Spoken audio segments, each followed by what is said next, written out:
Her pyjamas, white with foxes on them, glowed briefly in the dim underlight of the forest, then disappeared. He stood undecided for a moment, then stepped quickly through the gate and followed her, striding quietly over the grass and into the trees of Wilde Grove.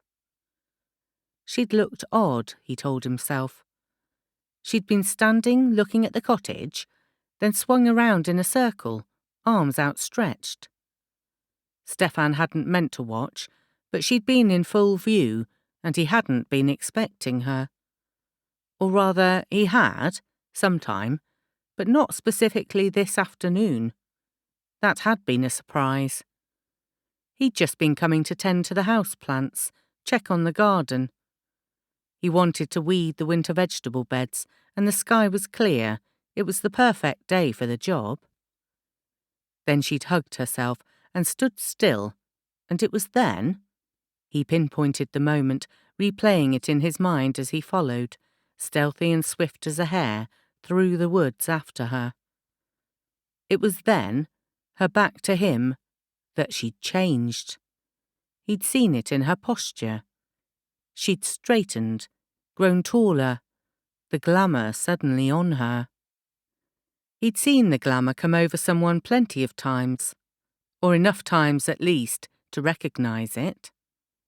Teresa hadn't done it very often, but Morgan did, and Ambrose. Every time they held a ritual at the stone circle. He shivered at the thought. Morgan was nice, but there was still an aspect to her that scared him, especially when she had the glamour on. Then, seeing that, the strangeness, the otherworldliness, come over her, he quaked like a rabbit in his boots. Teresa's granddaughter, for who else could it have been there in the garden of Ash Cottage, obviously had some gifts. He shivered, but kept following, because he was intrigued too. She did look like her grandmother, and Stefan's face grew momentarily hot as he remembered his dreams of her. Swallowing, he ducked his head under a branch and thrust the images from his mind. She was drawing farther ahead. Finally, Stefan realised where they were going, and was baffled. How did Teresa's granddaughter know where the stone circle was? There were very few maps it was marked upon, being on private property, Morgan's property. He knew for sure it wasn't on Google Maps, not even the satellite view. The trees grew too closely around it, their canopy touching overhead. If you really knew what you were looking for, and where, you could glimpse the spot where it was on the aerial photographs, but he thought he probably imagined that when it came to it, simply because he knew it was there.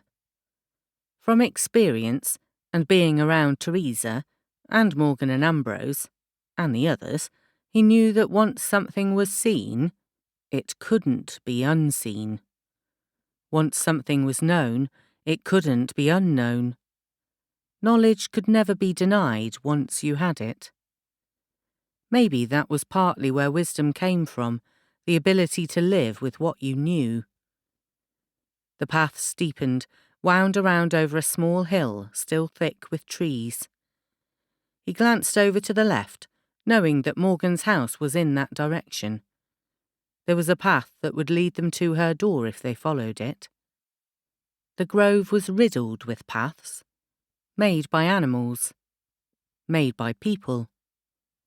Morgan owned the land the woods stood on, but all members of the grove were welcome to use it. She encouraged it even. He was almost there, and Stefan could see Teresa's granddaughter again. Erin Faith. Morgan had told him her name when Mr. Block had found her.